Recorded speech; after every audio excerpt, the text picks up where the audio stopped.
Good morning. I'm Joanne Haig. Many of you may know me and many of you may not. Those of you who do know that I've tried over the years to assist wherever possible. There are so many concerns and questions and issues people are facing at this time, and in many cases are finding it difficult to have them resolved. That's what this show is about. We'll try above all else to bring the agencies across Barbados together with the persons who are hurting. And if we can't, well, at least we're going to try to point you in the right direction. But certainly, we will be bringing these agencies and asking them to face the issues and fix them. So we welcome our viewers and listeners on Facebook, CBC TV 8, YouTube, and of course, the radio station Q100.7 FM for those of you who may be driving in your cars or in your office. I hope that you will tune into our very first show. You can contact us and via WhatsApp and send messages to 228-5562. And you can call us on 228-5563.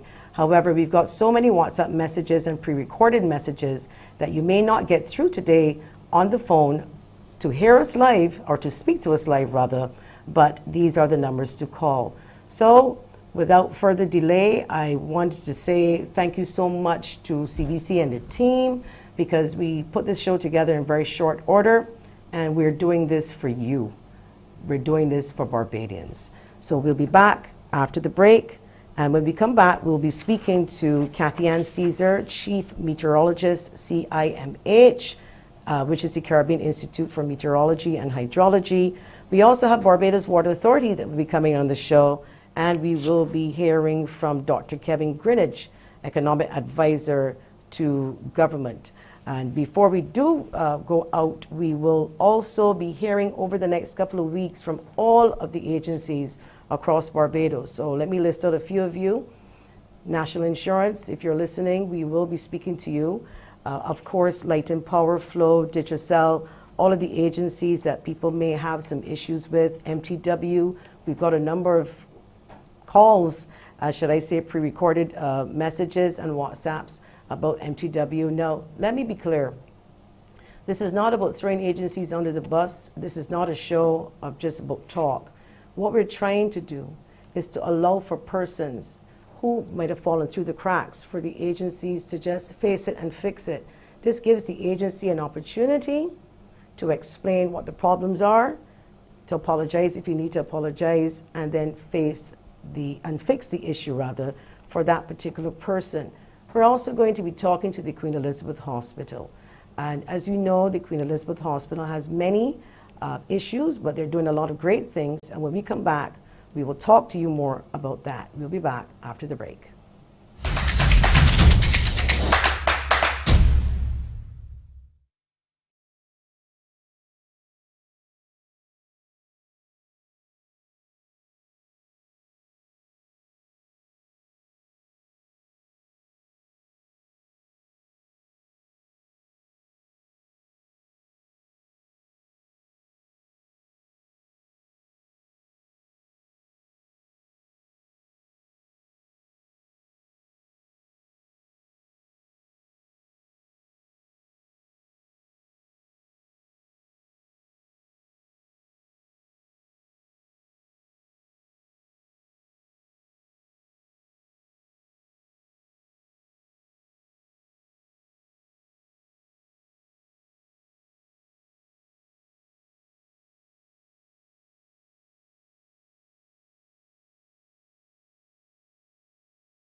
Welcome back. If you're just tuning in, you are watching Face It and Fix It. If you are listening to us on the radio or you want to, it's Q100.7 FM. And if you want to go on social media, CBC Barbados on our Facebook page as well as our YouTube page.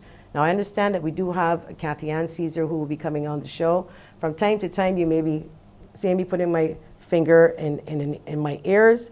That is because I have people talking to me in my ears. So if you hear me asking a question and it's not to you, don't think that I'm going crazy or anything, that we do have a lot of people behind the scenes pulling this show together. So some of the WhatsApp messages that are coming through, one of them I can tell you is a part of the, so yes, it's on now. In all my years on this planet, I've never seen lightning or heard thunder like we've experienced the other night. Could it be from the metal particles in the ash on the ground? That's a good question. I remember when the volcano erupted and we saw some pictures of lightning coming through with the smoke, and it wasn't raining or anything. And I would like to hear how that happened, because it was also my guess, together with the Sahara dust and the ash fall. Could that be the situation?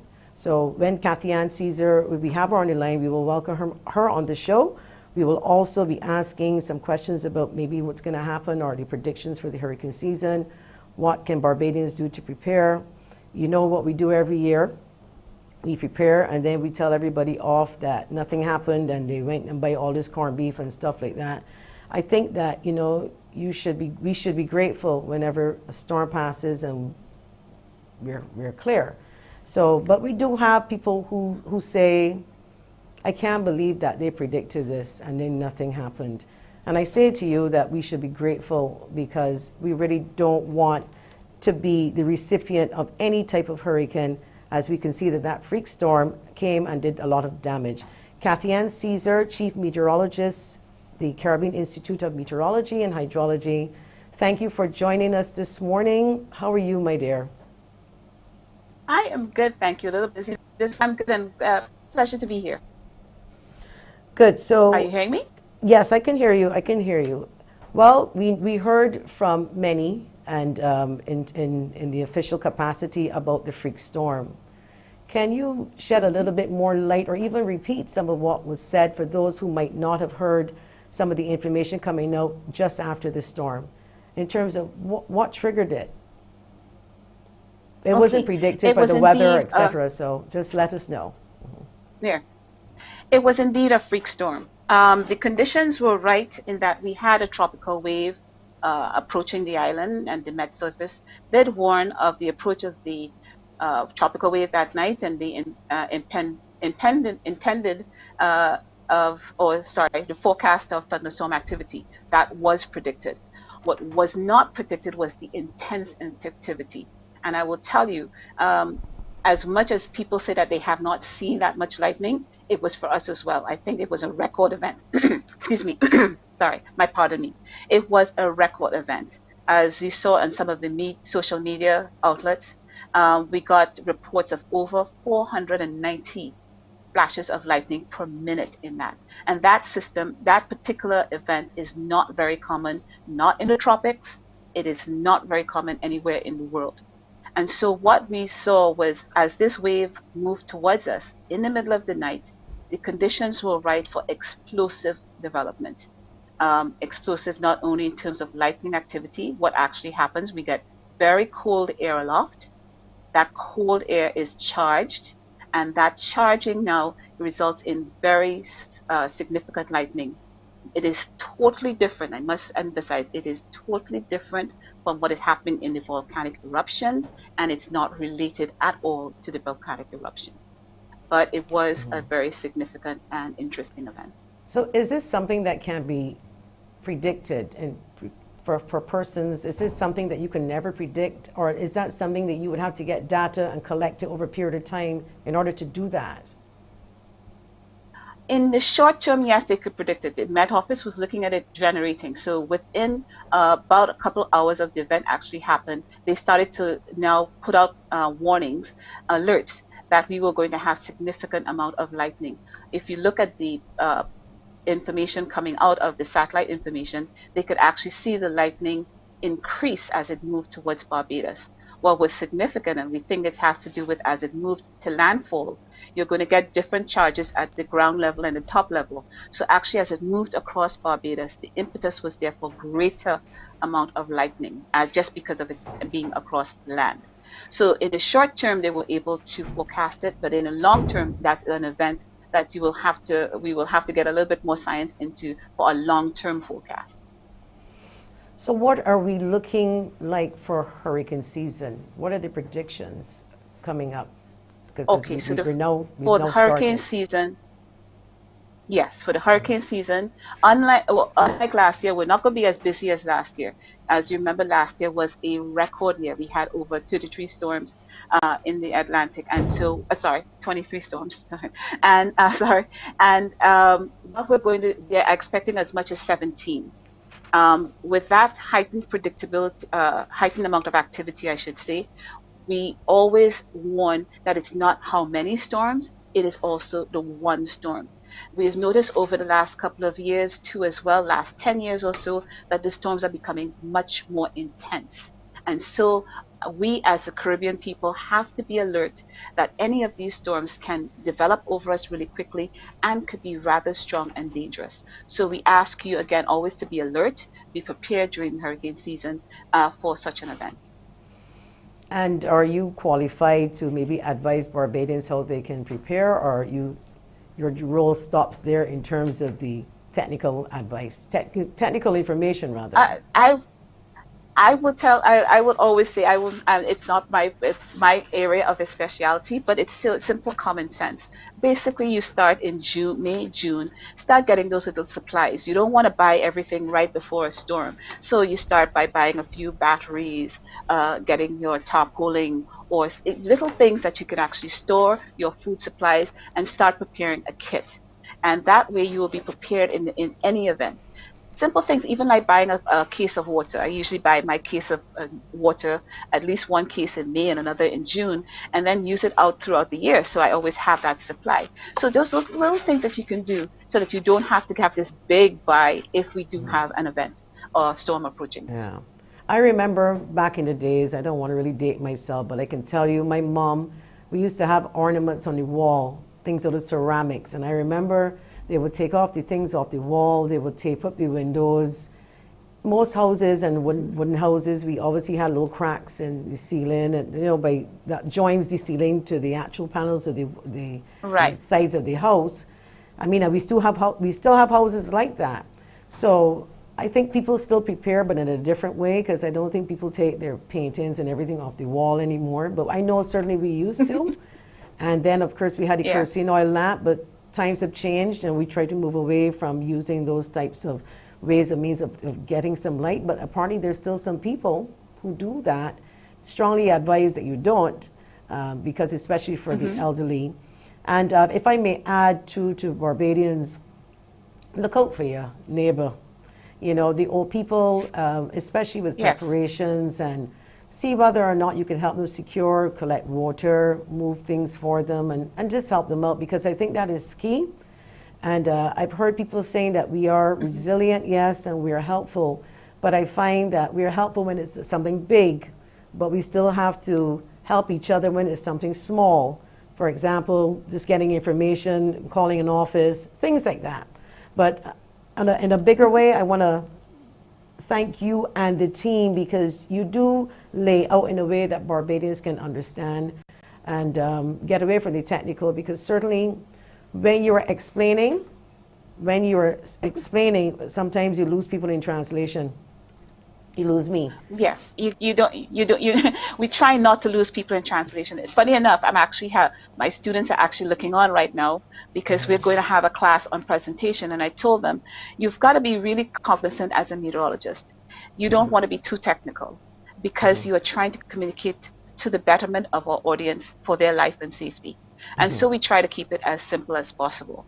So simply, as I could tell you, the event was a very unusual one. It was fascinating for us as meteorologists as well, but it was not related to the volcano, but it was still rather fascinating. We have one more thank question. you very much. One more question before you go.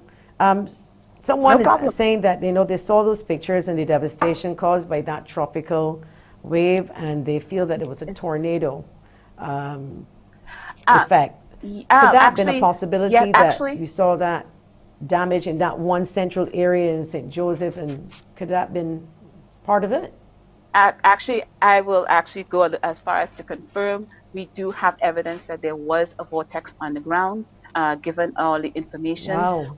Normally we would get easterly winds, but there is direct information that there was westerly winds, indicating that there was some form of circulation. Right now, I'll be working with the Barbados Met Service to confirm that, and we will try to get a paper out of this to explain. But there was definite evidence that was possibly a vortex on the ground. We're not saying a tornado right now.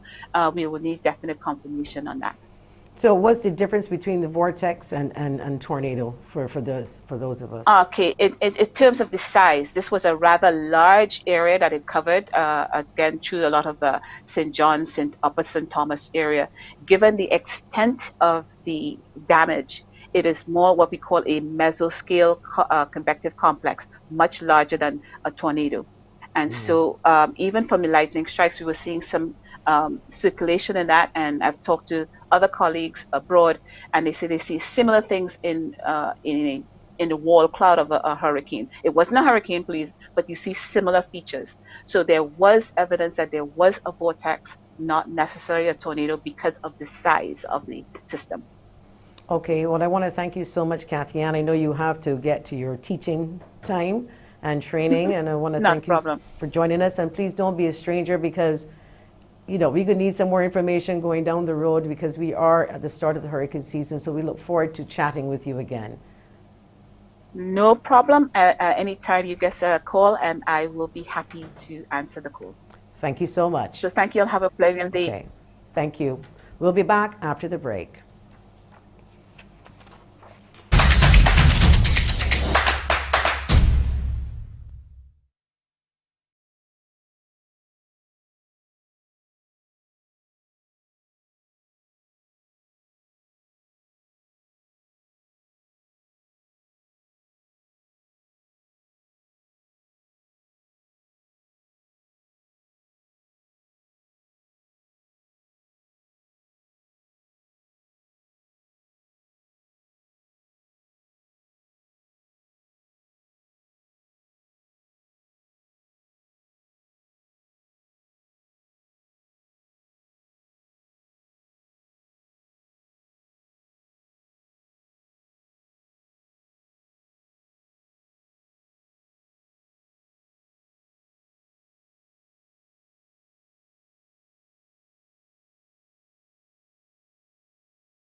Welcome back to Face It and Fix It.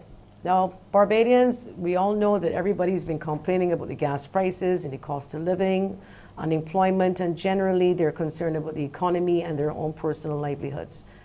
Joining me now, and it's my privilege because I've never met him before, and I've heard him many times, and I've always been impressed by the way he delivers his messaging. He keeps it very simple. Dr. Kevin Greenidge, he is economic advisor to government. And welcome, sir, to Face It and Fix It. Thank you very much for taking the time to join us here. I want to ask you about the rising gas prices, just one of the many questions that we have for you. And can government do anything about it? We heard that they said that if it goes over a certain amount, they're going to put a cap on it. You want to expand on that and what is driving it to these numbers? All right, good morning. Thank you for having me. So let's separate, I prefer separate the question. Let me talk first about the rising or what's driving it, and then we can speak about the announcement Prime Minister made in terms of what government can do. Okay? All right, so let's look at the facts. First of all, prices right now at the pump is like $3.88 per liter. Fact number one, that is no higher than it was in June, let's go 2 years back, June 2019 or June 2018. 2020 last year was a strange year, and I will explain a bit. But in terms of the level, it's no higher. Now, let's look at the dynamics and I'll explain what I mean. In June 2018, prices was $3.96 at the pump then.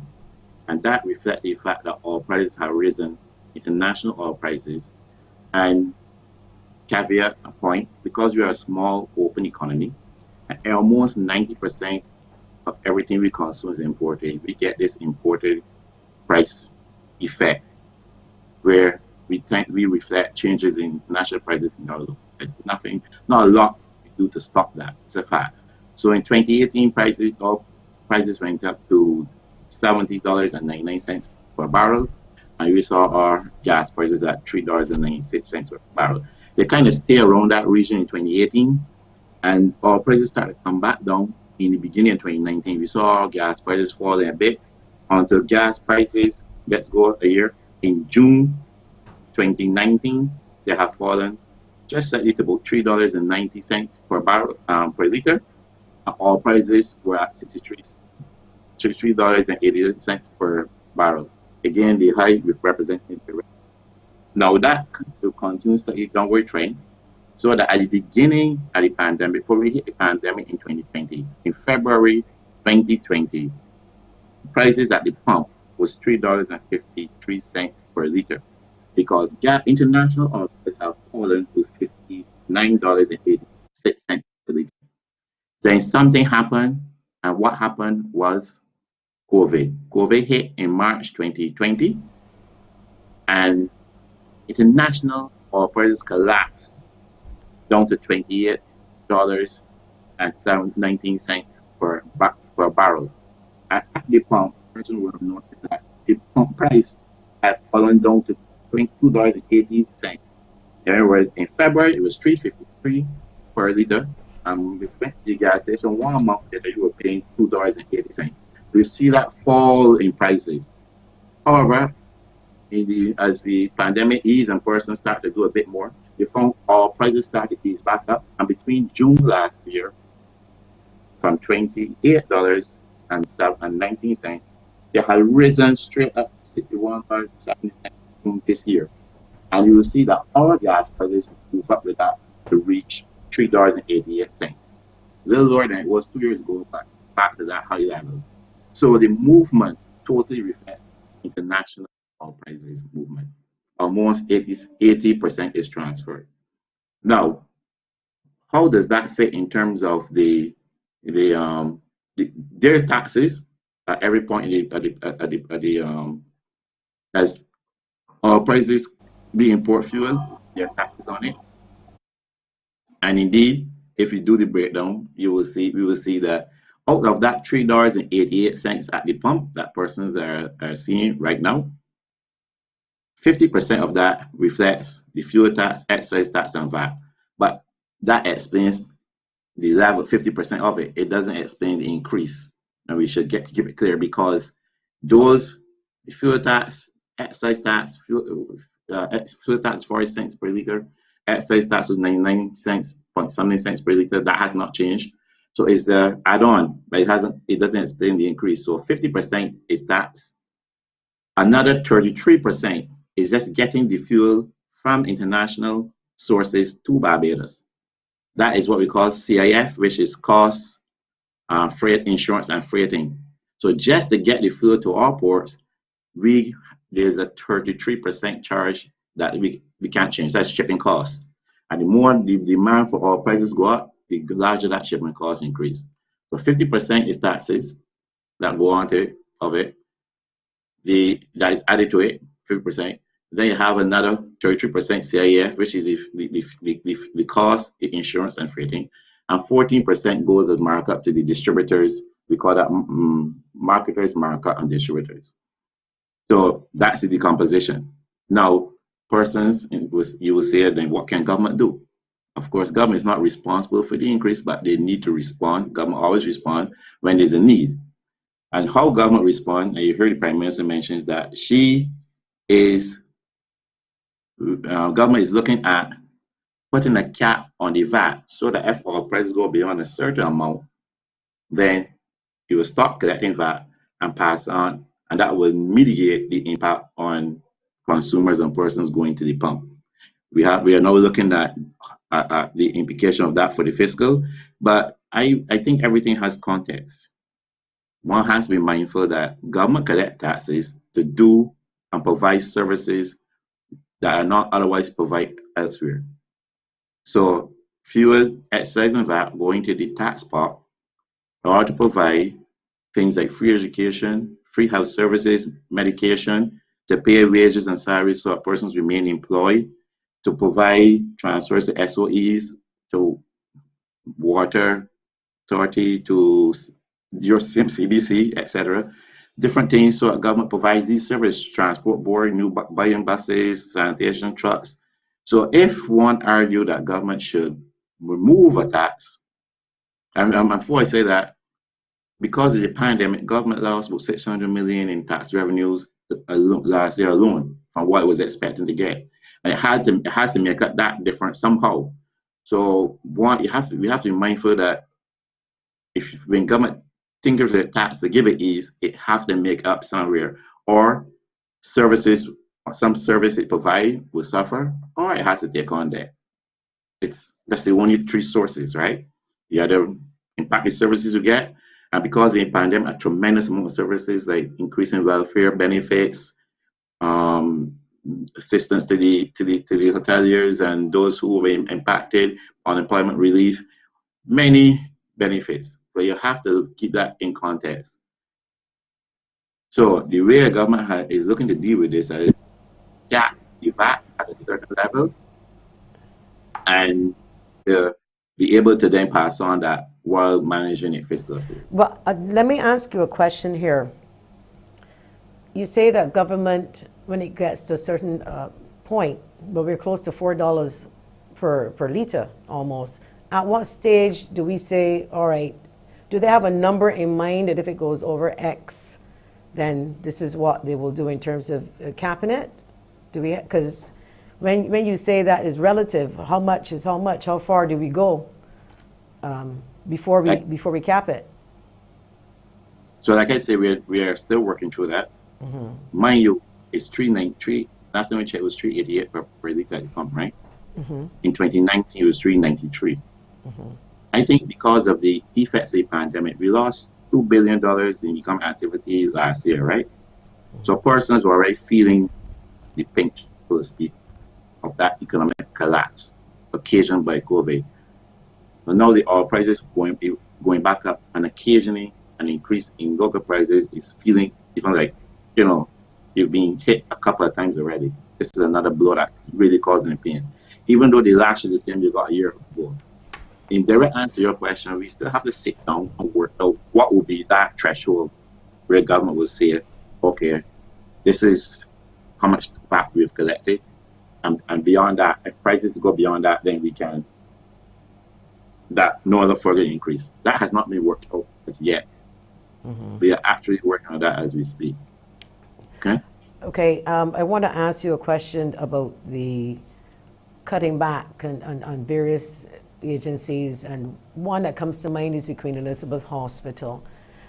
We have taxes for sewage, and that goes towards the garbage and the building of a sewage plant.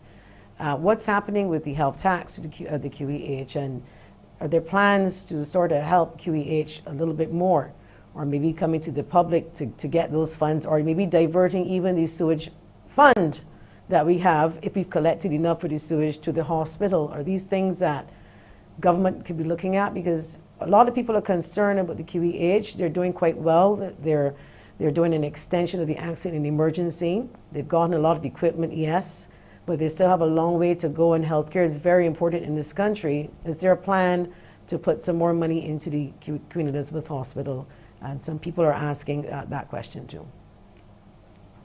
So, you see, you've asked me, you mentioned on one hand about what government is doing on taxes, and then on the other hand, you mentioned the need for more services. That comes from somewhere. Mm-hmm. My point is, you see with context there already? In that, if we're talking about providing even more services and support the QEH, and truth be told, we will have to sit down as the economic team and engage QEH and see what's going on and try to see where that service can help. We have done that before in the past. The pandemic has put a lot more strain on the health services. Government has even increased its support to QEH over the last year and even to this year. But we have to sit down and see what can be done with the resources we have. But the point I want to flag from what you said is that these things require tax services, right? So one has to be mindful. I agree. I agree with you, but would you not consider, because for me, the layman, economics is a lot to do with psychology. So if I am paying taxes and I know that my taxes going to the Queen Elizabeth Hospital or for other things versus something else, even though Barbadians do complain about taxes, don't you think that, let's take the sewage for example, because people did complain that not everyone was on sewage. People don't mind paying taxes. They just want to be able to see improvements with their tax dollars. And a lot of people, I can tell you, if money was diverted to the Queen Elizabeth Hospital, they wouldn't mind because everybody wants health care. So I was asking, do you think it's so much about the taxes or where the money is being spent is the question for more Barbadians that they would keep noise? Because as you said, we want to enjoy our free services, schools, etc. We do, and we need the taxes. People need to pay taxes. I'm not disputing that. But I'm thinking that is where the money goes sometimes that people do question, because then they ask and say, well, if you sent more tax dollars to A, maybe if you send it to B, people will keep less noise. Your thoughts? So, I understand what you're saying. It's really a case of government having many competing needs because of its need to service the entire populace. At the start of the BERT program, because we had a 10-year prior to the BERT program of reduced investment in many key infrastructures, in roads, in health. It wasn't too long ago that you heard about sewage on the South Coast because the sewage system had aged and wasn't being serviced properly, pipes and all kind of thing, getting water to different parts. All these competing needs. I think now and then we have made great progress in trying to tackle these. You saw new buses, you saw roads getting worked on, you saw trucks, you saw health levy helping the QEH, you saw many things. And COVID came along and put a significant lash on us. And because of that, a lot of funds had to also be prioritized to respond to COVID. I think government is in a position now where there's so much competing and necessary and critical wants, but it's trying out to prioritize and deal with it. So until tourism come back and this economy begin to grow, because we lost $2 billion, the scarce resources have to go now, as you mentioned, and I agree with you, providing social support through health care and respond COVID, vaccines, etc. And I see them trying to provide support for those who have lost their jobs because of COVID. And I see them trying to get some works going in order to get some economic growth. So yes, I think if you sit down and look at, and maybe that's another session, look at the tax dollar in total and see where it goes. And you will see that it is going in various directions in order to provide that social support. Some goes to the hospitals, some goes to make sure the garbage is being cleaned up, some goes to make sure the hasn't being beautified, some providing vaccines, etc. Some large portion go to pay wages. The information is there, right? So I cannot think of I will ask someone, but tell me, where do you see this tax dollar going that shouldn't be going? You don't have enough revenue to do everything you need to do. And that's why you have to juggle and mix everything work, which is an important key that even when government responds, because I know persons talk about cost of living, that is only a minute. Remember, because the economy didn't grow over the last 10 years prior to birth, because of the inflation, cost of living went up 46%, right? As the economy started to pick back up during the birth program and prices goes, America is stable, cost of living actually improved. COVID would have put a lash in persons. So government is responding to that. So if government responds to that and cap the VAT, they vote for that additional revenue. It has now to go behind the scenes to manage it. It's what it got is what remains to do everything plus, which is why I think it is important to contextualize things. Yes, we need to respond to gas prices and ensure that persons can survive. But yes, we need to make sure hospitals Commercial. have all the Okay. medication. We need to make sure the drug service have the medication. We need to make sure that garbage is being picked up. So things have to still continue. That's the balancing act government have to do all So, the time. Dr. Greenwich, we got to break for commercial, but when we break, I want you to come back and we'll talk about unemployment, big issue. So we'll be back after the break.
Welcome back. We are here with Dr. Kevin Greenwich, Economic Advisor to Government.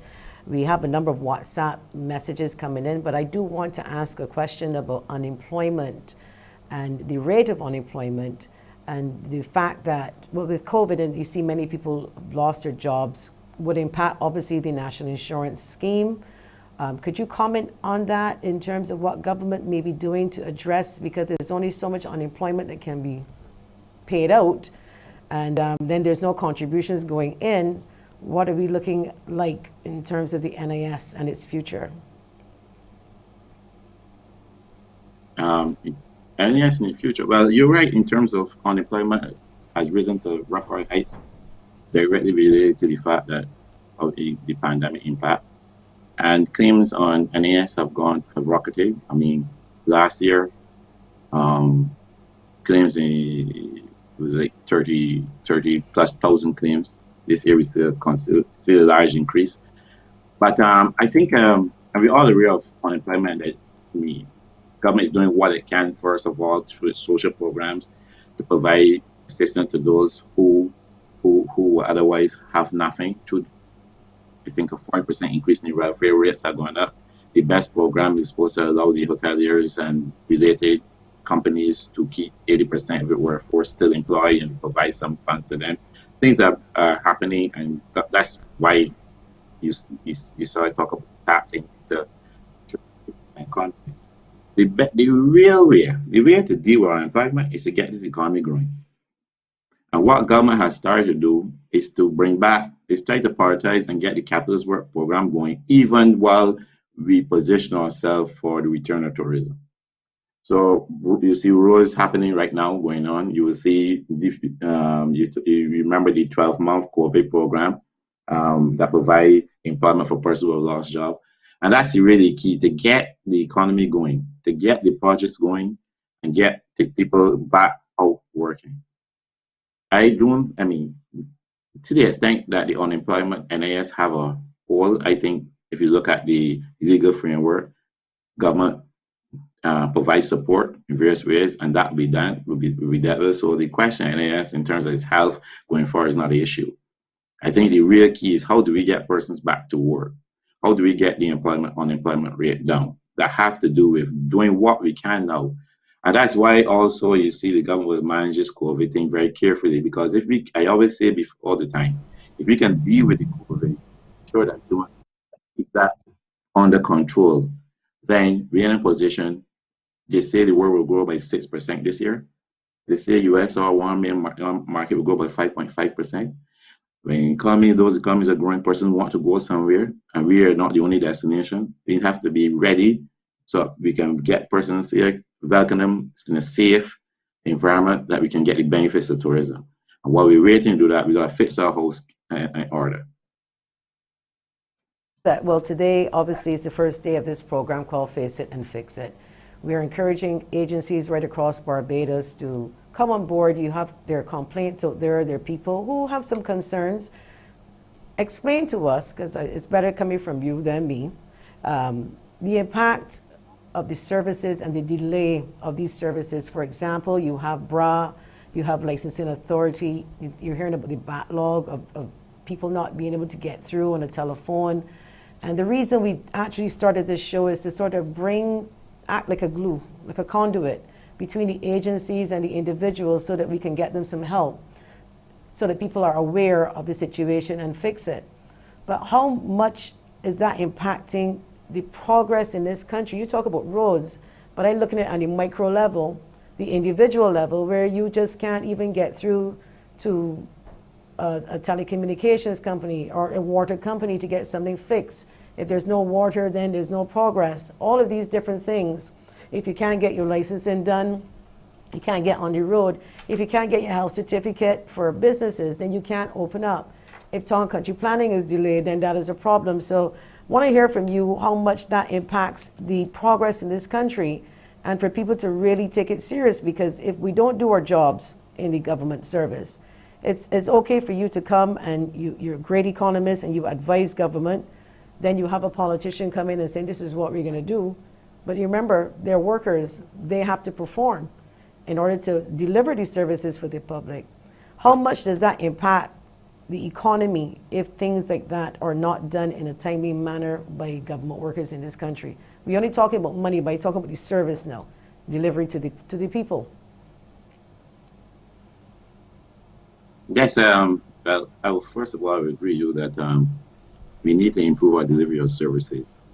Prior to COVID, we had embarked on an extensive program of reforms and gaining efficiency within the individual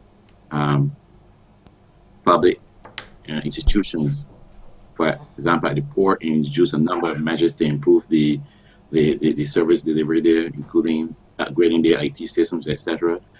We've done work at Revenue Authority to deal with the backlog of taxes that in arrears that in the past weren't addressed and now being addressed. But things remain to be done. And we got to get back to the reform program which we have started.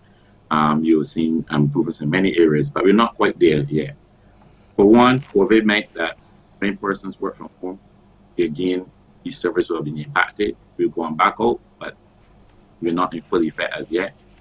And in my view, I think for each of us, if you find that there's an issue with a specific institution, then it's important to flag that and bring it to the attention of the management of that institution. In fact, if you say there's an issue with BRA, then maybe you should invite the Revenue Authority Commissioner on board on one of your programs and allow her to field questions and explain. Because things have happened. Even at BRA, you'll find that, even with this bill, bring on more persons at BRA. With the resources they have had, they've cleared almost $2 billion in backlog of taxes over the last 2 years, 2.5 years, 2 years prior to COVID. At the port, things are moving up fast. We're down from waiting for something in days to a few days. So, yes, we're not there. The public sector reform program has to restart. We will have to start going institution by institution and look at the system and trying to digitize and improve them. There is still teething issues. Sometimes, I'm not saying they don't exist, but sometimes it may be a one-off case and then it gets a lot of play. If you talk to the individual persons of those institutions, licensing authority, bring them on board and put them on. Okay, we have some WhatsApp questions that were just sent in to me. Someone just came in and brought this paper about the BOSS program, the BERT program, the BEST program, if you can update us one by one. And how do you sell your BOSS savings? how do you sell your boss saving bonds? And do you have to sell, or can you only sell a part? Can you sell before the end of the first year? Is that separate question? So if you want to give us an update on the boss program and then go right into answering the question, and I will repeat, how do you sell your boss savings bonds? And do you have to sell, or can you only sell a part? Can you sell before the end of the first year? All right. Let me start with boss then. The boss program started in July 2019 for 18 months, which you put down some money and then you get 4% on that, 5% on that over a 4-year period. Today, boss bonds, we've issued about 51 million, and the majority of that, of course, are owned by government employees, about 13, 14 million by government employees, the credit unions of another 9 million, and the pension schemes another 8 million, and the rest is the individual persons who are not government employees over there. The bonds program is on track in terms of what we expected from it, in terms of the provision of financing to the government and also a savings opportunity for everyone to save. The question is a legitimate question. How do I redeem because persons have actually called me and asked me that. Someone called me recently and asked me, I got $9,000 in bonds. I need to redeem them. I said, very simple, call the central bank, tell them you have 9,000 in bonds and you want to redeem all or part of it, and they will match you with a buyer, and that's how you redeem it. Then I called her back a day later and she said to me, I don't need to call the central bank yet because my neighbor told me they want to buy the 9,000 from me. So I said, that's good. Together, you get the form from the central bank, change the ownership, and the bank will assist you in doing that. The answer is that it's very simple. If you don't know, you call the central bank, the website, determine how much you want to sell. You don't have to sell the all. Maybe you just need some of it, and you sell. In her case, it could be 4 million, 4,000, whatever. And then the other person say, well, things are hard. I used to take out X amount inside a few months. I don't want that anymore. Well, yes, you just tell the accounts in your department, no longer take out $1,000 for the funds, or maybe take out 600, and they will accommodate that. The reason why it's so accommodative is because this is perhaps one of the most lucrative investments out there. I know a gentleman called me recently and said, Kev, I got $30,000 I want to buy some bonds. I said, well, call the central bank. Every month there's excess demand for these bonds.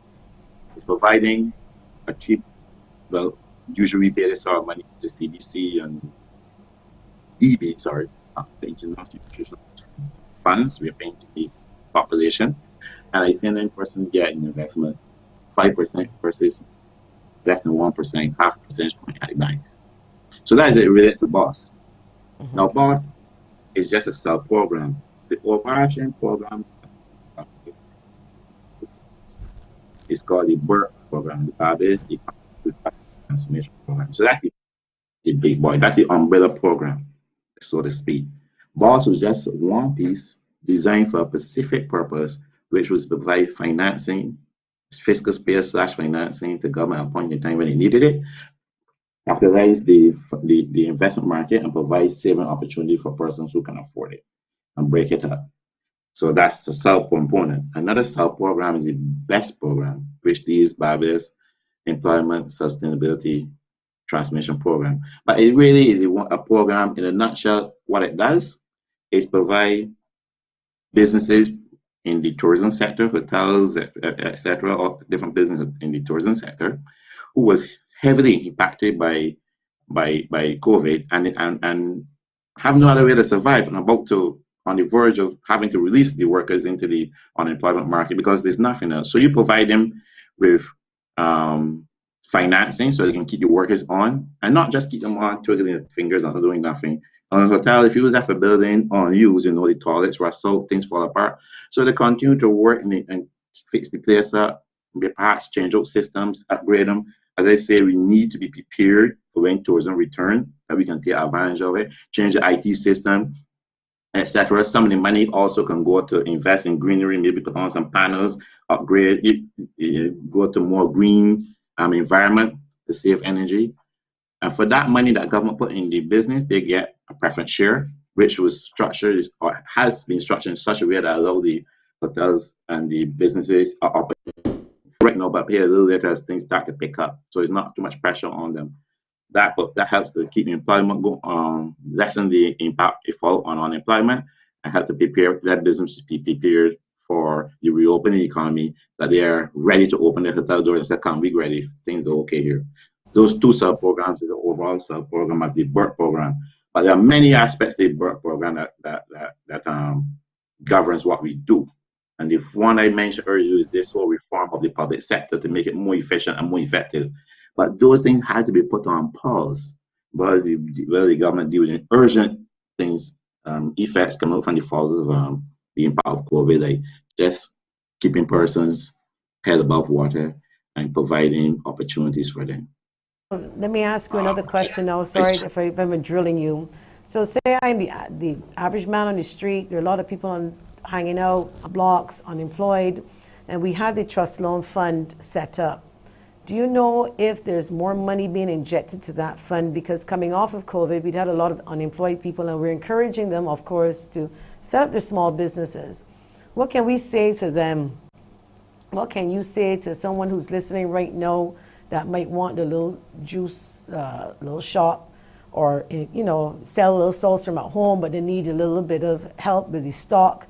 Where can they go? Can they still go to the trust loan fund for this money? Because if we're talking about stimulating the economy and we only have so much jobs, government can only hire so many people.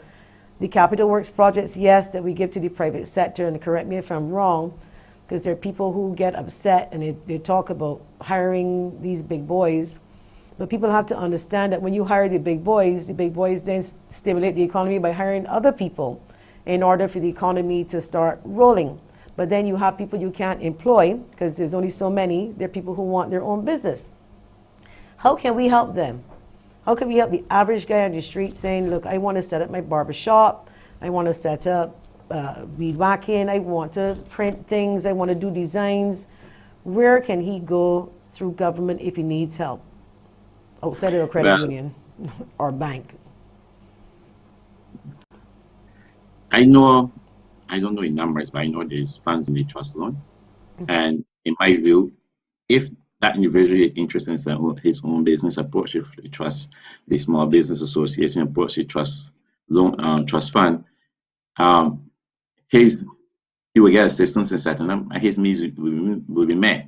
Because it makes sense to provide, if necessary, additional funding to the trust fund, the trust loan, to that framework to provide to help mop up unemployment.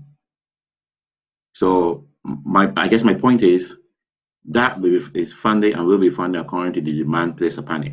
So individuals, you have an idea, have a business, just reach out, approach the trust fund, and it will be an issue of there's not enough money. Government responds according to the demand that is there for the funds at the time. If that makes sense. No, it does, because it's important though that those listening, because we want to keep this simple, because I don't want anybody tuning out to an economist, because for any time they hear the word economist, they think big words, they don't understand these basics. But basically what you're saying, and we simplify it, we need to get people back to work, we need to create opportunity, we need to have our capital works projects pushed in order to jumpstart the economy. But we also mentioned the public sector reform being a part of that. And then I just obviously put in getting some help to those who may want their own business. We started off, I believe, I heard about it, I think it was last year's shutdown. And for people who lost their jobs, that was offered. I just wanted to make sure if it was still on the table for people to go and get some help. Mm-hmm. In fact, if you go to the website, trustloansbb.com, you will see book an appointment, how to apply, who is eligible. So, like I said, it's quite easy. Just get on this site on your smartphone, start your applications process, speak to someone. But I'm sure you're not going to hear we ain't got the money. So, well, because there's some people who said that. Go ahead. Because it makes sense, yeah, if you think about it, to provide some seed capital for a fellow who wants to sell some juices, start a little, their business on his what he's doing, than have him to every month provide some sort of benefit for the person. So, like I said, the website is there. Just go on the website, reach out, and you will get that person will get the assistance they need. All right, so are there any more capital works projects coming to hand outside of, and I can list them, the Golden Square, Freedom Park, that is in construction, the Salt Pond Phase 2, that is in construction, the Constitution River Phase 2, that is also in progress, the Market Village is also in progress, and vendors are about to go into the new stalls. One of the things I'm looking forward to seeing is Bridgetown being cleaned up somewhat.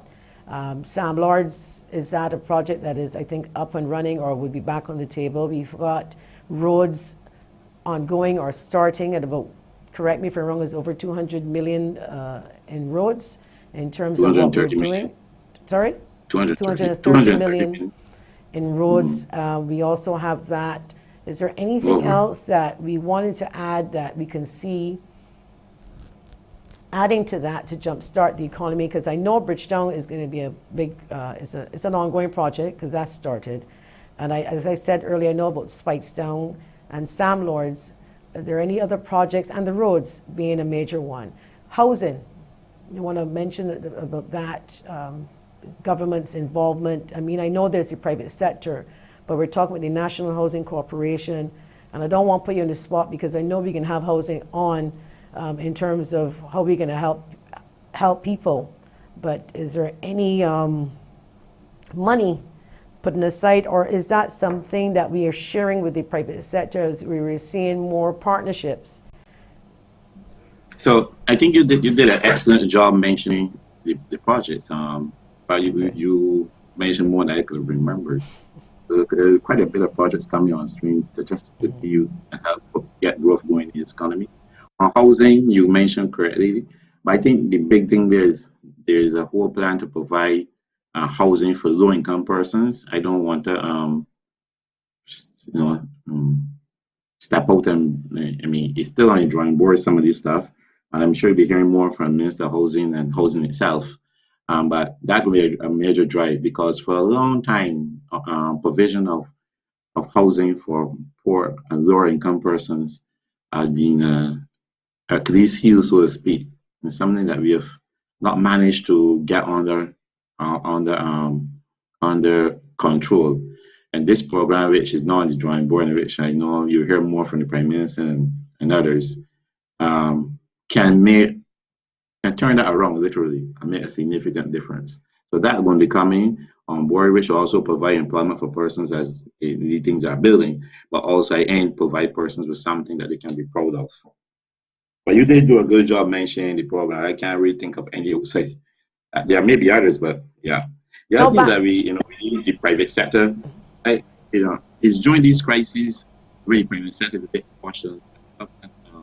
That's a step, one step in terms of the work program.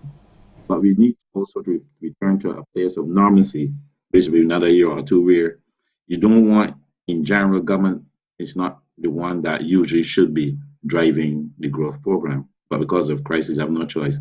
But we have been providing measures where you improve the confidence and the macroeconomic framework so that private persons can come along and with good ideas and investment projects and start projects also.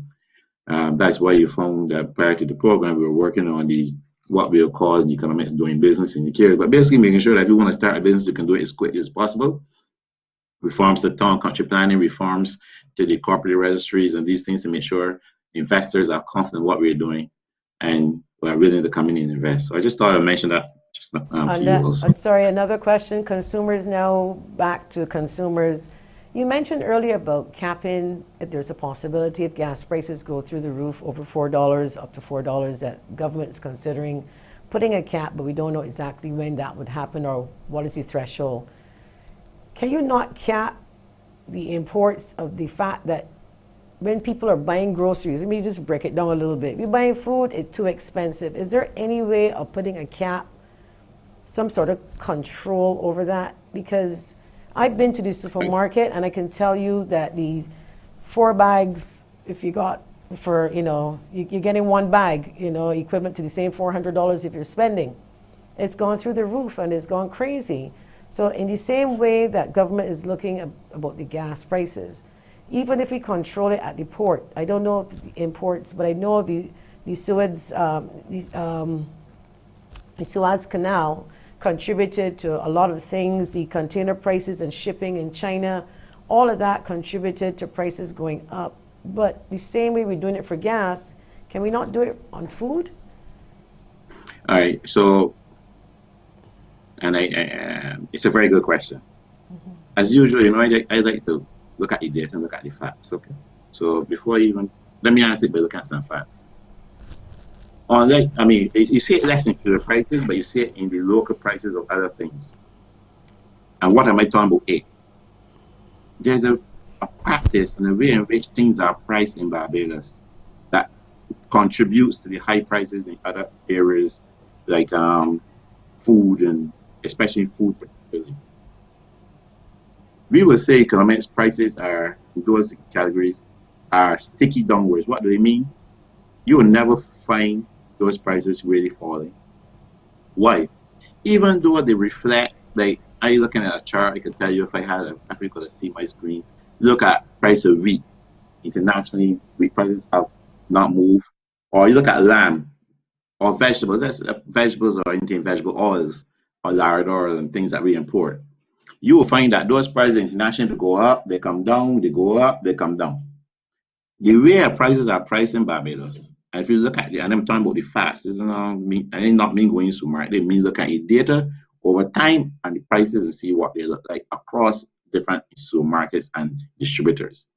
You will find that when international prices go up, the distributors get the price locally. If there's a change in the VAT rate or something in Barbados that would warrant a price increase, they cap the prices. When prices internationally, the base price, like the oil price or vegetable oils, when that price starts to come down, the local price does not come down. The distributor do not pass on that savings to the consumer. But then when the price starts to go back at down, the distributor, he or she, adds on that. So you're adding on increase on top of increase. And you're not reflecting the downwards in, and that is what over time drives up the price locally and makes it disparaging that. And so that is something that we need to look at. This fact that prices tend never to fall, even when they should fall.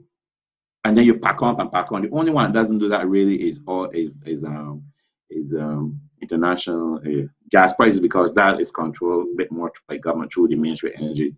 But where the local fella and supermarkets have a control, they do not reflect them. So that's number one that keep prices high. This is facts, right? Another fact, many local major distributors have a subsidiary or affiliated office in international market, say USA and Florida or Miami, and they buy from the local market in USA. Then they sell to their subsidiary in Barbados at an increased price, sometimes double the price. So, apple or something, whatever it is, let's say a cup, uh, vegetable, fruit, whatever it is, or other machinery, maybe a air fryer. I just bought one the other day. Let's say that air fryer costs $40 US. Let me know where you got yours from, but we're gonna ask you hello. to just stick a pin right there because we got a break for commercial, but we can be right back with you. Right back. No problem. Thank you.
Welcome back to Face It and Fix It with Dr.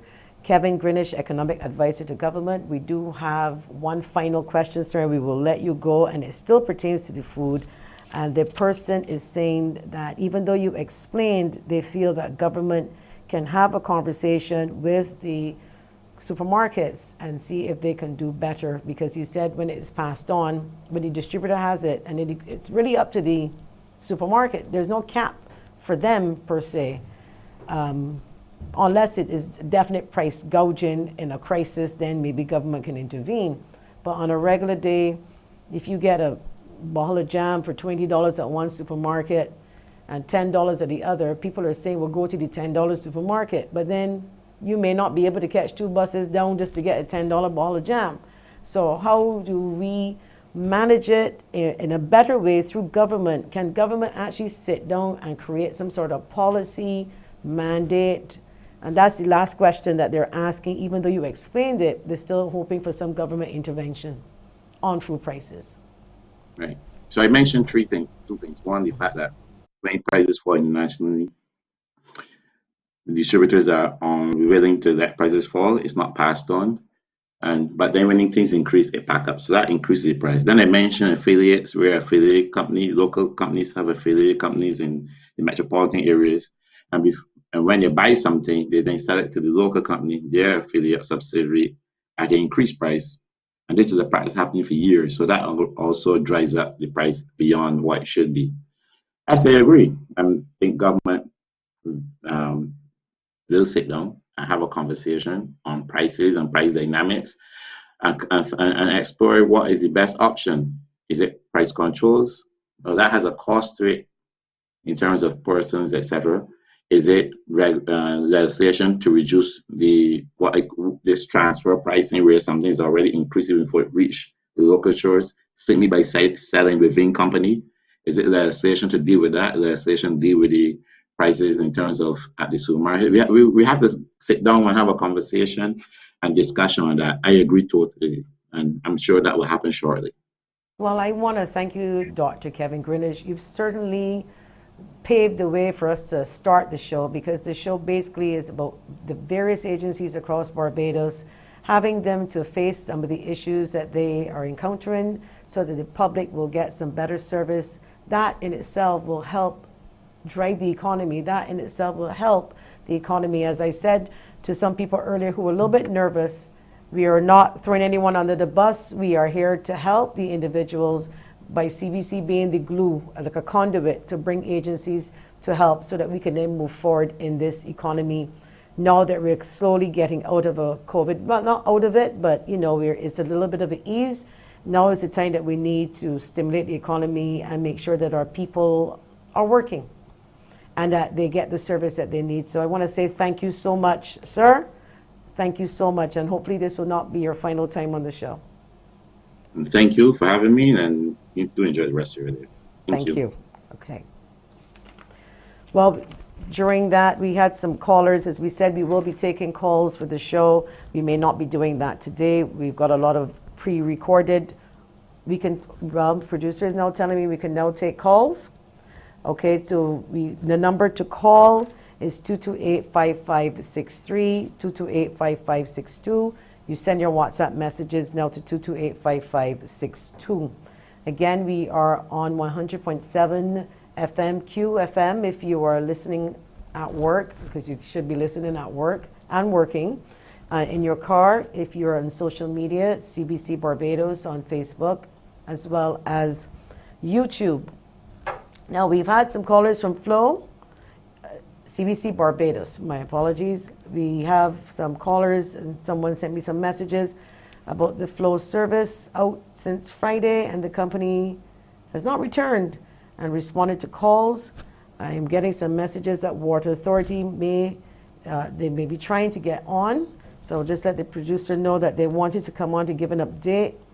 Customers are saying that they are a little bit fed up that when they call, the calls end up in Jamaica and Guyana, and that's to the Flow service provider. We have had some challenges. We've got 2 service providers, and they're relatively very good. But in terms of the issues, I think in life, everyone has to be mindful that things will happen and you may not get to everything at the same time, and that's fine. But you can't let things drop through the cracks, or in some cases a crater, and to impact individuals to this extent in some cases. So again, I wanted to repeat that the nature of this show is to make sure that the agencies will come to the show, or we will be sending the information. They will let us know what they're doing about the problem, and they are going to fix it. We have a WhatsApp comment. The best way for Barbados to, this is on Facebook, a Facebook comment, the best way for Barbados to reduce its food bill is for Barbadians to plant more food, do more farming. It's very simple. Again, that would then be vegetables and fruit. But what about all of the canned items and all of the other imported items? Then we have another Facebook comment here. Yes, Bridgetown really needs cleaning up, and as for the roads, the streets are always dug up but can never be fixed back nice and smooth and all. And speaking of roads, we do have a WhatsApp that came in earlier that I want to mention, going out to MTW Train Road in St. Philip. That road has been blocked off for the last couple of weeks. Residents are not happy. They have actually said that people come to work and they're sleeping under the trees and work is not being done and the road is still closed. So that is the report coming directly. It's not coming from me. It's coming directly from 2 residents. One person has a shop in the area and unable to receive drinks from the drink company. So if MTW, you can look into the road called Train Road in St. Philip, near to the 6 Roads area. I believe that is St. Philip West. And if you can look into that, please give the people of Train Road a little ease. There are people too. And I did not hear it being advertised that the road has been closed. Normally people advertise when they're closing off a road. That should also apply to the smaller roads. You can't just say, put up PSAs because it happens to be a main road or a highway. People in the neighborhood should have been notified, and their friends, so the general public should have been notified for something like that. I am hoping that we do get Water Authority before we finish the show. Getting a message here from the General Manager of the BWA that Yvette Harris-Griffith will be coming on to give the public an update on the water situation in general. Also, the situation after the storm, there were a number of outages. BWA repaired, well, not necessarily repaired, I should say the electricity came back on, and I think they had a number of issues after the electrical storm that I understand that they have repaired, and they would like to give Barbadians that report. We are awaiting them to come on. We are also going to tell you about the number of agencies I said earlier, but I would like to list them again for the future shows. MTW, we will be speaking to MTW on a number of issues, particularly potholes and the problems that they've been having in repairing the roads. Not that they're not doing a good job, but there are people who are still complaining. There will always be people who will complain. The whole idea is to make sure that they don't complain for 2 and 3 years or months. Similarly, we have the Barbados Water Authority that have the same types of complaints with people not coming to repair. Light and Power is actually on that list, but I will commend Light and Power here and Jackie Marshall Clark and the team, that they do a very good job. I know they got some licks a couple of months ago or 2 years ago, but these things happen, but they handle it quite well. Light and Power is one agency that you can get through to. National Insurance Scheme, one of my favorites. NIS, people are complaining that you never answer the telephone. People are also complaining that you take a long time to process sick benefits, pensions in some cases, but in particular the sick benefits. So we will be inviting you onto the show to address some of your challenges, to see how best you can help some of our people, some of your own people and our people, because I think that we have to note to the people who are in the government agencies, when you delay a service, then you might need a service. So if you are, let's say the NIS, and you decide not to answer the phone, when you go home and you have no water, do you then complain then to say that the Water Authority is not answering the phone? So do you understand how it works? So Right. Okay. So but if you hear me doing this and nodding again, we have a producer talking in my ears, so I have to multitask. But what I'm trying to say, you are a recipient of these services. You may work for a government agency, but you are a recipient of all of these services. How you treat others, you should want for yourself. And if you treat others good, you want good treatment. If you treat others bad, then you can understand why others may return that favor. We have a comment here. Hi, Joanne. I've been waiting on an inspector from the Ministry of Health for months to give me the all clear for my new business venture, which, by the way, I'm making fresh fruit smoothies along with other healthy shakes. Joanne, I lost my job due to COVID, but I saw this as an opportunity to reinvent myself. How can people with similar new small food businesses operate when we have to wait so long for a visit from a health inspector? I cannot open my shop until they come. The Ministry of Health needs to fix this because I believe I am not the only one waiting. Hoping we can get a response from the Ministry of Health as well. What we're also going to do in the production team, we are going to, we have someone from the Ministry of Health on the line. Do we have? Yes, ma'am. Colin Brown. Mr. Brown? Colin Brown, Principal Environmental Health Officer. How are you, Ministry sir? of Health. How are you? I'm fine. How are you doing? I'm not too bad, but I'm not liking the complaints that we're hearing because it's more than one. We have some places in the Gap who are saying the same thing, that they're not seeing the health inspectors after they were closed, and in some cases, I think they opened back, but they're still waiting for the health inspector. But we do have one particular shop. She's making smoothies on the South Coast, and she's saying that she's been calling and she hasn't had a visit from a health inspector. We could share that information with you after the show for sure, so that you can get someone there. Is there a problem that you want to share with us? But Joanne, after we had the lockdown, obviously a lot of businesses were closed for a prolonged period of time. And then obviously the ministry, we had to prioritize how we are going to deal with the actual re-inspection of these businesses. And it came at a time when we have our annual licensing of a lot of businesses. We have the annual licensing of businesses. For example, I can tell you the hotels, the restaurants, funeral parlors, hairdresser salons, those are done annually. But then we have food businesses now, which is done on anniversary day.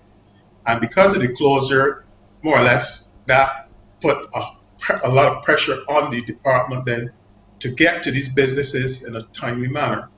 And one of the challenges we had as a department also is having the resources on the ground to meet the commitments that are there, right? Because after the lockdown, we had to looking at getting the hotels up and running, especially the South Coast and the West Coast. Some of them were open, yes, but quarantine facilities, but we still had to do our due diligence with our inspections and also our swimming pools, because that make up a large number. Right now, the average is we have about 1,400 or so hotels, guest houses, and private residences that accommodate visitors. And then swimming pools alone make up another probably 12 to 1,400 swimming pools that must be inspected, because obviously there were factors involved as far as not having a good pool maintenance program in place. And when they were closed for a period of time, we had a lot of complaints from them, and we actually had to make representation on behalf of people who want swimming pools to get the pool maintenance guys in to service those facilities. So the department was placed under a lot of stress. Case in point, in the south of the island, we have something like 800 or so food businesses, and food businesses are made up of bars, supermarkets, mobile canteens, and the like. And you made the point just now about this person who had said that the officers were taking too long as a new person to get to her facility. The question I ask is, how long did she apply, and what's not? Because some people apply 2 days before and they expect an inspection the following day. Right? That's impossible. Can I interrupt here then? Yeah. When you ask that question, yes. Let me ask you this question. What are your service standards that you have set? So that's important. And then for all agencies, what are the service standards? If I open up my shop and I want a health inspection. What are the service standards? What is the time limit? So you guys would have to tell us. Well, the time we had time limits in place, but as I said, everything went through the door after COVID because we had to prioritize. Yes, when there's a new business, we try to facilitate that as much as possible. But also, sometimes what happens is we have things that divert you. Case in point, with COVID, a lot of the officers were doing contact tracing. From Monday to Sunday, they were busy doing that, and that takes precedence over everything. But as soon as we had a lull and everything slowed down, we got back to them as quickly as possible. But obviously, there are people who've been there waiting for long periods of time, and we have to facilitate those people first, right? As I said, the challenge along the way is limited human resources at this present point in time, and it is corrective action now being taken to address that. How soon is going to happen, I can't really say, but the officers are under pressure. Let me give you a good example then. Part of the island, we have 11 districts. This is for the officers more or less functioning in that area. And the standard is to have one HO, a qualified officer who would do the businesses and so on, and one environmental health assistant who would look at the vector control program. This is 11 districts. And currently, I have 5 HOs to deal with the 11 districts that we're talking about. So you can see, obviously, there's a big gap there as far as the response to these businesses are concerned. And we've been trying to deal with them, but it's very, very hard. The numbers are coming down, but obviously it's going to take a while to get it done. Do you have the resources then to maybe call some of these persons to let them know what your challenges are and maybe tell them when you will come? In other words, you have a list that you say to them, you know. Yeah, we actually have compiled the list already. We've actually spoken. I've spoken to some people directly, obviously apologizing because obviously we're under stress now as far as getting to you in a timely manner. Some people are understanding, but others, especially a new business, I can understand, and we try to facilitate as much as possible there. The particular entity person that complained, obviously you're dealing with smoothies, and we have to do our due diligence with respect to that, the sources and the supplies you're getting from, because this is a product, you mix it and you drink it. So you have to look at your control mechanisms to ensure that there are no hazards involved as far as that product is concerned when somebody comes and buys that product. Right? So, and also you're looking at where it's stored and other things like that. There's a whole gamut of things that has to be followed with respect to that. And what we've also done, to given the fact that we can't get to all of the businesses in a timely manner, for example, bars and shops who have upcoming hearings for liquor license, we actually gave them the waiver for that, given the fact that they will be licensed for us the prior year. Right? So we've done some initiative with respect to that to facilitate and to ease the of doing business. But what is the process then for the same smoothie shop that we're talking about? You said there's a lot. It's a new business. And what is the process? If it is an existing business, obviously we just look at the infrastructure and other things like that. If it is a brand new business, new construction, obviously they go through planning, EPD, and our department also come in, and we give guidance as far as what is supposed to be in place, right? And then onto that, the handling processes also, because with a ready-to-drink product, you have to ensure that there are no risk factors that can be passed on to the consumer when they consume that. And in most cases, we facilitate also by taking some samples just to see what the bacterial counts are like, to ensure that they're cleaning the equipment and they're also doing the other things that we expect them to do. So let me ask you, in your ministry, these are 9-to-5 jobs, or these are jobs? No, it's not a 9-to-5 job. As I said, we work Saturdays and Sundays. Okay, I was just wondering if that was a factor that led to maybe delays because of the limited time, and if that they work day and night to visit these entities. Well, the cutoff point obviously is 5 o'clock, and sometimes you get special permission where we would probably work overtime in some instances, but a lot of that has been cut out now. We're still having issues because, as I said, a lot of businesses were shut down for a period of time, and some of these businesses are not open during the day, but at night, and we have to get officers in to see what's happening, because we've discovered, obviously, some people open back, but they didn't do their due diligence as far as cleaning in areas, and we had to more or less put corrective actions in place with respect to that. So, right? but if you had a day and night operation and weekend, you think you might be able to push off some of the backlog?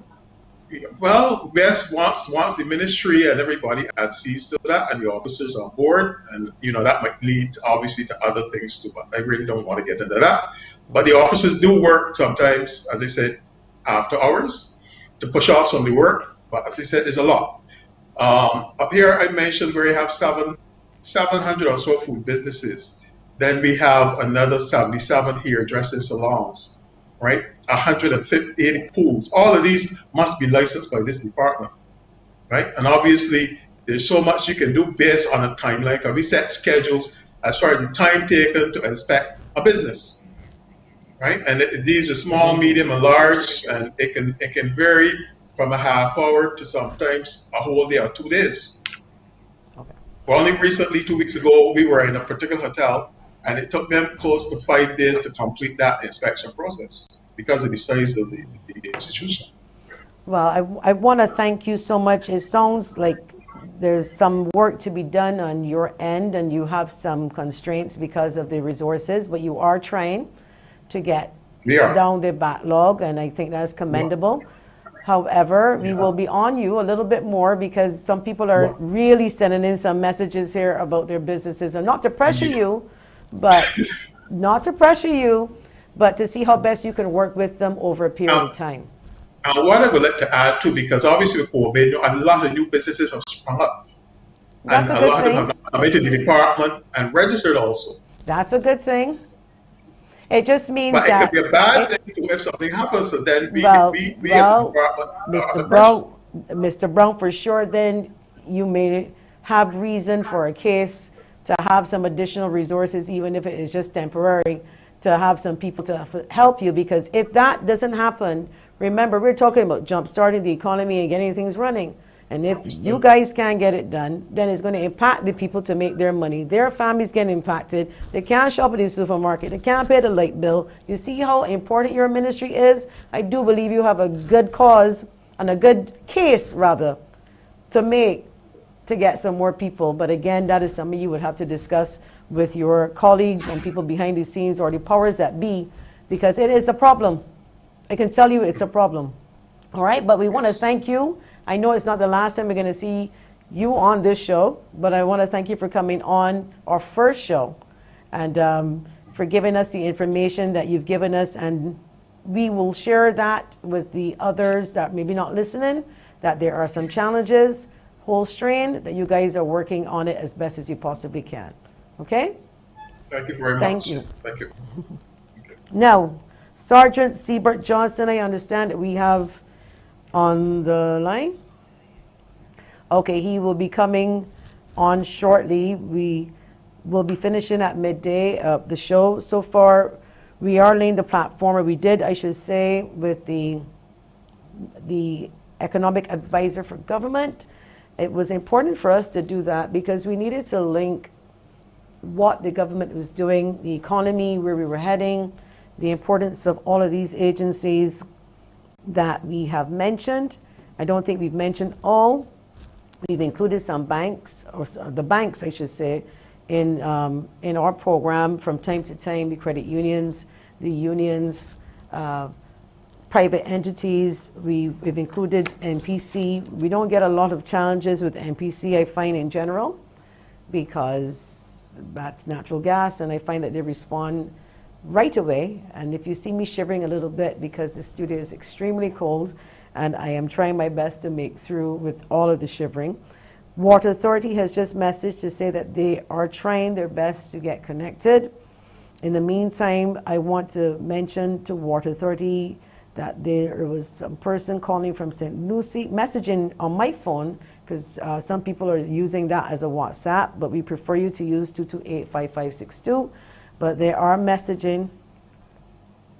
Okay, Siebert is on the line, but let me just read this WhatsApp that there's some discolored water in St. Lucie. They just said in the higher part of St. Lucie, in Greenwich's St. Lucie, that there's some discolored water that they have been battling for quite some time. But hopefully when Water Authority comes on, we will be able to discuss that and see how best we can get your problem rectified. Okay. So we have an issue now for Sergeant Siebert Johnson. This person says, I almost got sandwiched in the middle lane from BET Hill. The traffic coming from the merging lane from BET into my traffic coming down the hill force themselves across two lanes or traffic to get to the, well, they moved that. But I think what we're trying to say, we're coming down BET. Traffic coming from your left, traffic coming from your right, and sandwiching you in the middle. What to do? You know, we talk about inclining your hearts to applied sense, but some drivers obviously drive and they don't drive with due care. Who waits on who? I would like to think that if I'm in the middle, I got the right of way. Who from my left got to wait till I ease them to either get in, and who on my right, I may have to ease them. But the people on the right that coming from Wildy side just zoom right in, and accidents happen right there. So do we have Sergeant Siebert Johnson to see what's the right way to use this road? Hi, good morning to you. How are you doing? I am well. How are you? I'm doing Always good. a pleasure. As always. Good. So good morning to you then. Good morning to all of your listeners. Like you said, if persons are traveling on the main coming down from CBC going towards Garfield Suburbs roundabout, naturally they have the right of way. Being that the others from upper Upton and lower Upton, they have to merge. If they're coming from the service station going towards the area of, let's say, Garfield Suburbs roundabout, they have to merge with the vehicle traffic coming down BT Hill going towards that said direction. If they're coming from near Upton and they need to go towards, let's say, the area, they have to merge, being they have to pull over to the right. What we are seeing, though, the problems are, there are two signs placed on both sides of that hill, leaving the STPP roundabout coming down. I am sure that several persons don't observe those signs. And those signs say of 40 kilometers an hour. Joyanne, if persons adhere to 40 kilometers an hour, your braking distance will be less. It will reduce, and it can save accidents. But the thing is, persons are coming on there in excess of 60, 80, and sometimes 100 kilometers an hour. So that's an accident just waiting to happen, being that person have to cross from Upton, both sides, like I told you, coming from Upton going towards Wildy, and coming from the area of the service station going towards Garfield Suburbs roundabout. But they must give way and merge, though. They don't take for once that you can just come from the service station and just drive across the path of a vehicle coming down BT Hill. No, you should wait till it's safe, then you merge. All right, so when I'm in the middle, I have the right to wait. They have to wait on me to give, wait on the traffic to either ease or wait on me to let them in. Is it legal for me to let someone in or even out of a gap? In your opinion, or that's at your discretion? That's your discretion. But persons, now you shift there now and you go out of a gap. Only person who have the authority to allow or to call vehicle traffic from a minor road onto a major road is a policeman in uniform, yeah? But what you'll find sometimes, you on the main and you see someone in a like you say, a side gap, a side road, and you want to let that person out. You will stop, that person will drive out. The thing is, you should stop, look to his right and to his left first before you proceed out to make sure that nothing is overtaken or nothing is coming from the left side before they proceed out. Because if you come out and then there's accident, you have problems. But you know before you go, yes, go ahead. When I'm coming up, okay, the same Upton coming from Wildy, I'm going towards the gas station and I'm turning right. There's traffic then coming from the south heading into town. And then there are people who come out of a road just before the little junction by Carter's and the gas station, the next gas station. So there are people coming out of the road, there are people coming down, and then they're trying to get across there to the junction to either go back onto the highway, to head back up to, say, the Pine, or some are going back down to head down to, say, Rendezvous, Sergeant's Village. You see that little mess up, little muggle up, I can't explain it. I'm typical Bajan. When you pass the gas station and you coming down and you hit the other gas station and Carter's on that side, there's that road there, that junction. Cars coming out from the left, cars are coming down from Christchurch side, from Rendezvous side to enter into town, to the city. Yes. Cars are on your right lane, turning in the bend of the gas station. Cars are then coming from the Wildy side to go up there, and everybody kind of jams up. And it's a case of what? who's right and who's wrong. Obviously, the person on your right is always supposed to be right. Yes. But the man that coming out the gap, he flying across the road to get straight down onto the he's heading back to go to Sergeant's or heading up to go to the Pine. You know that road that I'm talking about, that a lot of traffic seems to exit right there by that junction? Yes, that's what I'm saying. It's always good to wait until it's safe before you make your maneuver. If you notice, if you're coming from Garfield Suburbs roundabout going down to Wildy, there's a gateway sign just there at the triangle. You would have observed that. So that means persons have the right of way to turn right and merge ahead towards Carter's. If you're going out from the gas station, you're going up, you always make sure that it's safe to cross over those lanes to go up to the Garfield Suburbs roundabout. Persons must be careful, there are markings there, and if they adhere to the markings, Joanne, I'm sure there won't be any problems, and reduce their speed. Oh, and I thought I should let you know, and well, you probably do know. I didn't hear that one. Sorry, my producer was talking on the air. We're going to get to that. By the way, the left lane, the outer lane is closed, and I believe you should have had that information, but I wanted to take the opportunity to tell people that the outer lane on Fairchild Street, closest to where the old NIS building is closed to traffic because of the construction there. In case, I believe you do know, you probably didn't see your notes, but we're getting some information here, some questions. The guys on the bikes, what can we do? What is being done? Do you have similar bikes that you can outrun them? Probably not.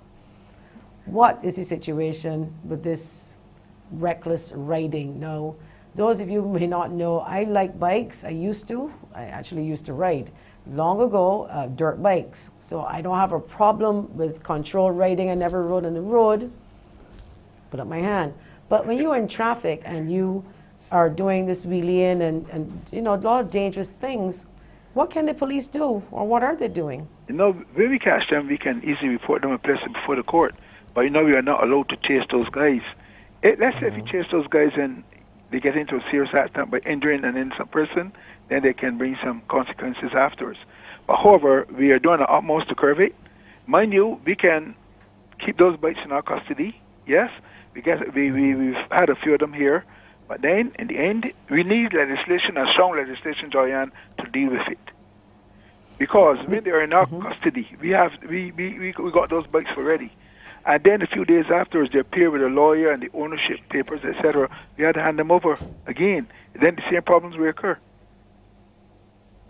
Again, if we can encourage people to, it's a fun sport, but it's a dangerous sport to do it on our main roads. Bushy Park, controlled areas, because there's stunt riding, and there's a sport, but you can hopefully encourage them.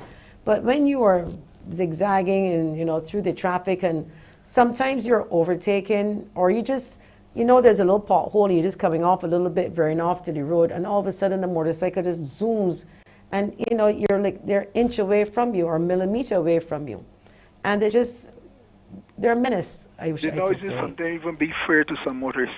You're just driving, all of a sudden this bike just rush up next to you in the air, the wheel in the air. God knows how he or she going to make it around, but they perform these stunts. It's not allowed.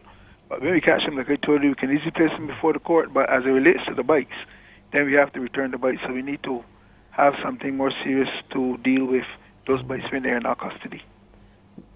We had a question here on WhatsApp, and hopefully this person said, I live in Marshfield, on Marshfield Main Road, and currently construction is going on, which I don't mind, but there are members of the public speeding and keeping noise at all hours of the night. They went on to say, is it possible they can work during the day? Who can they talk to get some recourse? I mean, if you're doing construction is at night, can the police actually stop the construction from going on if it's giving too much noise? No, thank you. We can't. It's construction. It was authorized by someone in authority for the construction to be carried out during that period. In order for the road to be closed. But certainly if you're building your house next door, you decided you're hammering at 8 o'clock and 9 o'clock in the night because you're doing your own repairs. I feel that's different. You can have a word with the person, you let them know, the noise, excess noise, but probably causing some problems, and you can adjust that one. But if construction is being done on the road For example, like you said, the Rosewind is safer to do it in the nighttime and it's easier on congestion. Then, we can't stop that. But if persons are working in their house, night banging throughout the night, that's noise pollution. That's not allowed. Mm-hmm. I want to ask you a question about cyclists. We know unfortunately, we've lost too many on the roads, and there are groups obviously trying to make sure that they're safe on the roads. But it's still very dangerous, I find, to cycle on our roads because you have the shoulder on the highway. Is that for the cyclists to use? Is that designed for that? Should they be riding on the actual shoulder of a highway? I'm not talking about the regular roads. I'm talking about the highway itself. Cyclists are allowed to use any road. They are allowed to ride on the roads of Barbados. No more than 2 abreast. But persons needs to have more patience. All of our motorists seems to be in a hurry. Cyclists are there, they're exercising. And they're using the roads which they're allowed to. And if you're in a rush, then you need to just take it cool. When it's safe to overtake the cyclist, then you do it. They don't have to ride on the shoulder. The shoulder is for braking down purposes. If your vehicle have an emergency, you have to pull off, then you pull off the road. But cyclists are allowed to use the streets. Pedestrians are allowed to use the streets. So therefore, persons need to be a little more patient when they're using our roads. One day, you'll be a pedestrian. One day, you might be a cyclist. So just think of that person. The lives are at stake. I can tell you, I don't know if there are cameras down University Hill, and I hope so. And I hope that the police will be putting in a lot more surveillance on some of the main roads. I don't want to give it away because if people don't know, I would like to think that they do know if they're under surveillance on these main roads. But there was an accident I believe a week and a half ago, and a motorcyclist on a cruiser, a legal cyclist, and it was on a Harley, so they're not going fast. They're coming down University Hill, going down to the Black Rock side. Motorist then overtakes two lanes, and hits the cyclist and drives off. Real story, happened a week and a half ago, not even 2 weeks. The individual is in hospital. I don't know if they're discharged, but had surgery. But if we put more cameras in the streets, hopefully we can capture these types of things happening, what we call a hit and run. I don't see many hit and runs in Barbados, but it seems to be a new thing now, a big thing. Well, cameras will help in most areas to curb most things. But down University Hill, like you said, there's only one lane going to the roundabout. If you're coming from UE, there's only one lane going down there, and the other 2 lanes are heading out. So a person should be Well, the individual came out of the lane and went on the opposite side of the road to the oncoming traffic, hit the cyclist, and continues to drive off. And if I could commend the 2 staff members from the QEH, they were from the ancillary staff apparently. They put them in the vehicle and they carried him to the QEH, and they weren't doctors. But I thought it was horrible for a person to do that. We don't get that often, but we do get it. Are you seeing more and more of that, hit and runs? Not directly, but once you're involved in an accident with injuries, you are not supposed to leave the scene of an accident. Once it involves injuries, you should remain there. Anytime you are involved in a collision and a person is injured and you would have left that scene, then there's some problems. So you need to remain by law at the site where the accident, on the scene where the accident occurred. You're not supposed to hit and run. If you do, that's the seriousness of it. That's the serious effect that you have there on the person who would have left that person there. Your presence might save that person's life. You being there, if only 2 vehicles involved, that person is injured, you being there might save that person's life. If you strike that person and drive off, then you probably leave that person to die. So it's always advisable to remain there with that person until the police arrive, and then the ambulance personnel arrive to assist them as well. We got another WhatsApp here for you with regards to the kite situation. You know that people have been constantly arguing that nobody does anything about the noise with the kites, with the bulls. What are we doing? I don't know if you can answer that question. I mean, if you know of any way that we can call. I mean, I personally, I already cut the cord to 1. Not I didn't want them to fly the kite, but it was in my backyard, and it was easy for me to cut. So if you're missing a kite somewhere in the St. Philip area, it might have been me. So go ahead and tell us what you can But see. if this noise pollution, we're trying to deal with it. We're trying the utmost to deal with some of these guys. We've had some here. We've taken out some out the air already, but yet they continue to cause problems they continue to cause problems with residents, especially in the nighttime. And those guys, they're really annoying. But if you should encounter, it's always good to give us a call. If we can locate it, you'll find a kite flying over your house, and then probably it's near half a mile away. You'll find that kite taken out. But if you can give us a call and we can check it, we'll deal with the situation. Mm-hmm. And another question here too, I meant to ask you, someone had told me this morning that why is it when you call 211, again, you may or may not be able to answer this, and you give a complaint that they don't take the complaint, they direct you to the station and tell you who to call. Is that the norm in some cases, or does it depend on the nature of the emergency or the call or the incident? I can explain to you, we have a PRO person, acting inspector in can deal with matters, in-house matters. But I'm saying to you, if you make a call to 211, it will be addressed. Your report will be addressed. That's an emergency call, so it will be dealt with as an emergency. Mm-hmm. You understand what I'm saying? It will be recorded, they are recorded, and all of your 211 calls will be addressed.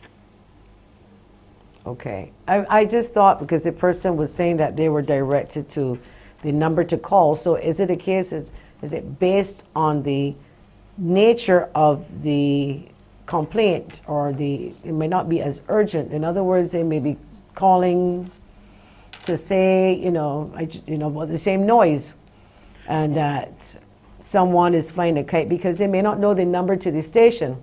No, but like 211 is easy to remember. But okay. So I'm just wondering, based on the complaint, is that why that might happen? No, like I told you, all 211 calls are recorded and addressed. They will be addressed. And in the person's opinion, they probably would have called and then this, but then they follow up. They follow up on all those calls. All right. Well, Sergeant Siebert Johnson, it's always a pleasure and hearing you every morning. I mean, we look forward to always our traffic updates.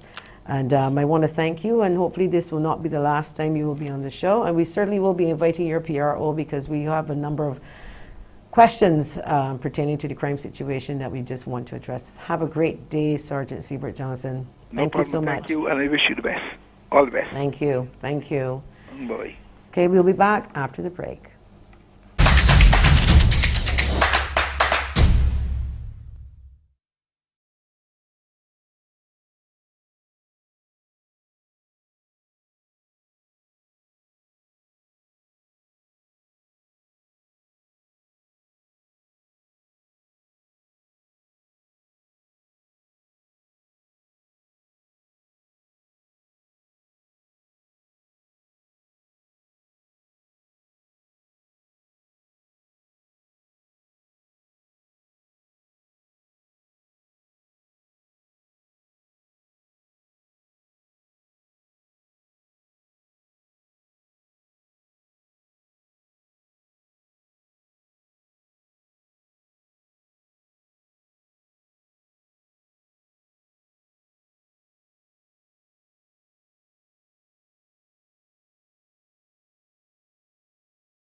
Welcome back to Face It and Fix It. Unfortunately, we don't have a lot of time left, and we have not been able to connect with the Barbados Water Authority. I'm not sure if they're having some technical problems, but again, if we don't hear them today, I'm sure they will join us on Thursday.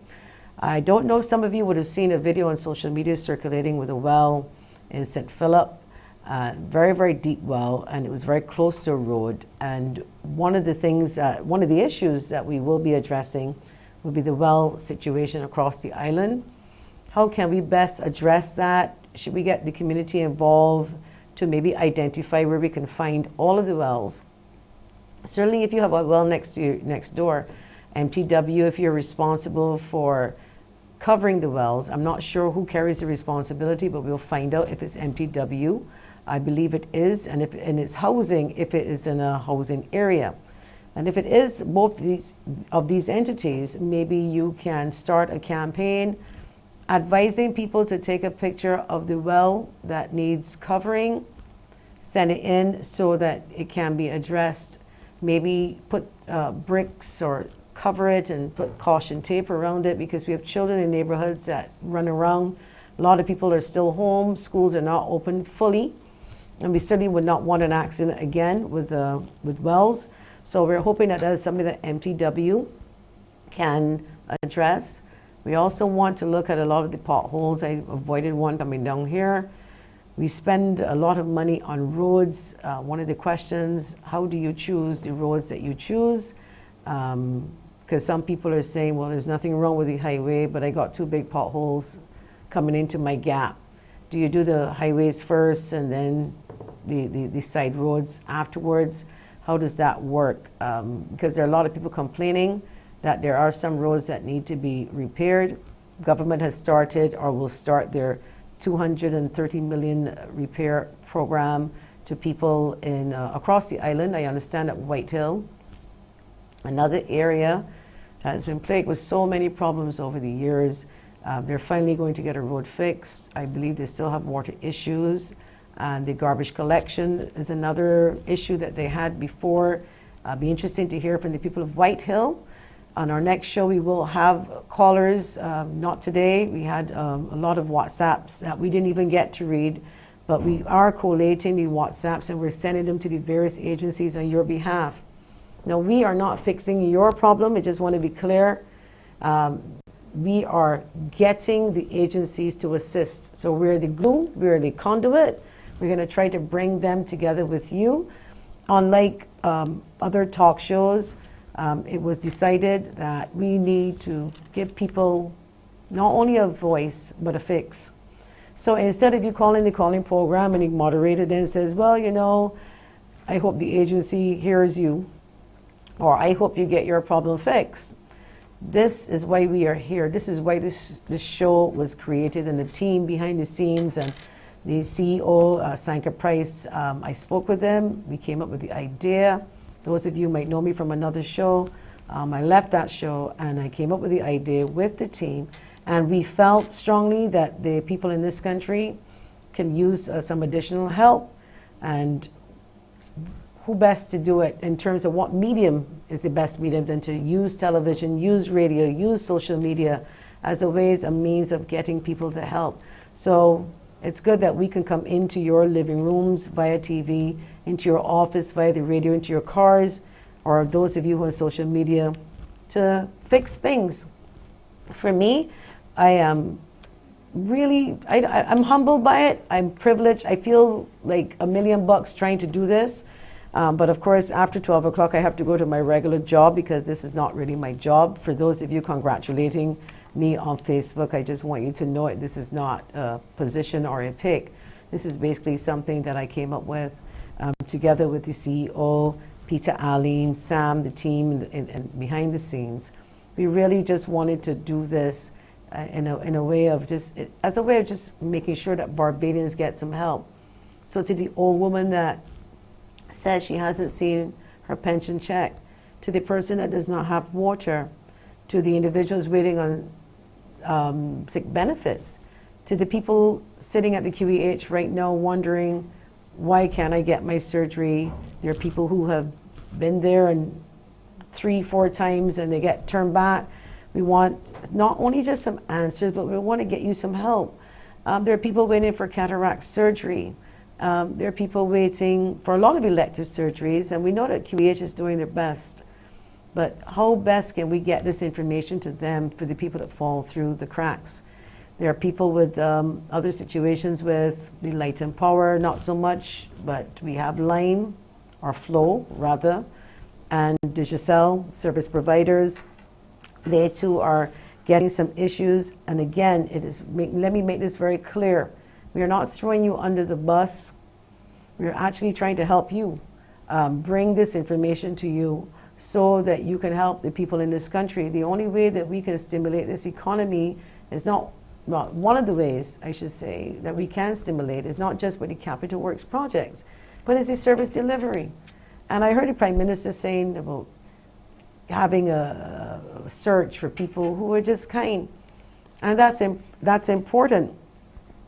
That's important that we just search for people that are just kind. I want to thank everyone. It's our first show. We are going to take callers in the next show. Again, agencies, please, Thursday, 10 o'clock until midday, agencies stand by because we're going to contact you.